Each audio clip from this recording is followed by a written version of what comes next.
السلام علیکم ورحمت الله وبرکاتہ. د سحر او د جادو دوه علامتونه دا نن سبا ډیر زیات عام دي ځکه دا ویډیو جوړون دی لپاره بعضې خلک موږ ته کال وکړي یاره قاري صاحب زما غوسه ډېره زیاته سیوا ده، زما دولت ډېر زیات ګټم، زما کارخانې، زما مارکیټونه، زما دوکانونه دا ډېر په ټاپ روان دي، एकदम په ځای ودرېږي. یاره قاري صاحب زه چې رشته وکړم هغه एकदم په هغې کې څه بندش راشي هغه رشته ختمه شي. یاره قاري صاحب څه عمل راته وښایه. نو ګوره اول دا خبره ځان سره یاد وساتئ چې د سحر او د جادو دوه غټ علامتونه څه دي.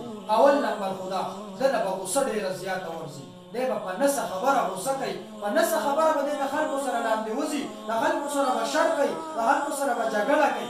چې دا کوم انسان له غوسه ډېره ورځي په نسه خبره دی غوسه کېږي، پوه شه چې دا د سحر او د جادو علامت دی.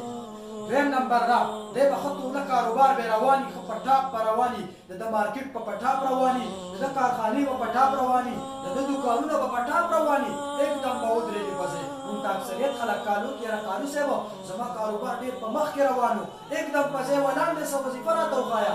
د دې یو بهترین او اسان عمل دی د دې سحر او د دې جادو د دې ختمولو د دې طریقه څه ده هغه هم درته په دې ویډیو کې بیانوم. خو د سحر او د جادو دغه دوه غټ علامتونه دي چې یو به کس ته غوسه ډېره زر ورځي، دویم نمبر دا چې کله د ده کاروبار په ځای एकदम ودرېدو یو طرف نه سمی نه خوري، پوه یې چې دا د سحر او د جادو اثر دی او دا نن سبا ډېر زیات عام دی.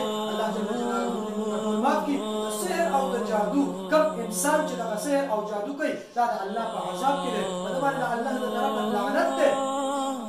او کوم انسان چې دوه کورونه دوه خاندانونه جنګوي د بره حال په دنیا کې هم دی په آخرت کې هم بره حال وي.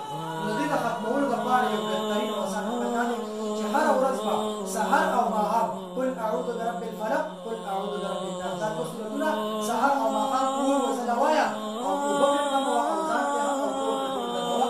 انشاءالله د الله په حکم سره د سحر او د جادو هېڅ قسمه به تاسو ته څه رکاوټ څه تکلیف به تاسو ته نه رسي او د سحر او د جادو دغه اثر دغه به ختم شي. والسلام ډېره مهرباني دا ویډیو د سلامات کې هم شیر کړئ چې نور ملګري